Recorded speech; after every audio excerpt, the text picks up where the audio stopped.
CSK Fleming ஆகட்டும், Hussey ஆகட்டும், ஒரு எப்பவுமே ஒரு பிளானோட வருவாங்க. அவங்க ஒரு லேஸ்ல ரேட்டில் ஆக மாட்டாங்க. தோத்தோமா ஓகே. இந்த மேட்ச்ல ஆர்சிபி டெஃபினட்டா வந்து அவுட் கோச் பண்ணாங்க சிஎஸ்கே. அது டிகேவா பிளவரா தெரியல. ஆனா ஃபர்ஸ்ட் பால்ல இருந்து ஒரு இன்டென்ட் இருந்தது. அஸ்வின் அடிக்கிறேன், சாம் கரனா அடிக்கிறேன். ஒரு 6 ஓவர்ஸ்லயே கேமை உடச்சிட்டாங்க பவர் பிளேல. அண்ட் நீங்க பாத்தீங்கன்னா தேவ்தத் படிக்கல் ப்ரீவியஸ் மேட்ச் கல்கட்டாவோட 11-20 பால்ஸ் அப்படி ஸ்பாட்ரிங் அரௌண்ட். இந்த வாட்டி ஃபர்ஸ்ட் பால்ல இருந்து அடிக்கிறேன். விராட் ஆங்கர் பண்ணாரு. 31 தான் ஆங்கர் பண்ணாரு.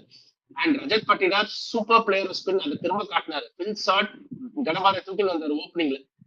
சிஎஸ்கே வந்து அது பர்சனலியும் இவங்க வந்து பெட்டரா இது பண்ணாங்க. அண்ட் கோச்சிங்லயும் they absolutely out coach CSK, அதுல டவுட்டே கிடையாது. எனக்கு அது ஒரு டிசப்பாயிண்டிங்கா இருக்குது. இன்னொரு டிசப்பாயிண்டிங் விஷயம் என்னன்னு கேட்டீங்கன்னா, இன்டென்ட்டே இல்லைங்க. நீங்க சேஸ் பண்றது 10 ரன் அண்ட் ஓவர்.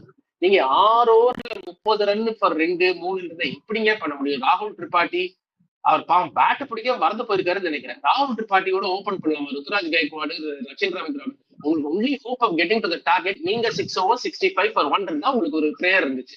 நீங்க என்ன பண்ணீங்க 6 ஓவர்ல 30 ரன்? சோ அங்கேயுமே டாக்டிக்ஸ் ரொம்ப பிசாரா இருந்துச்சு.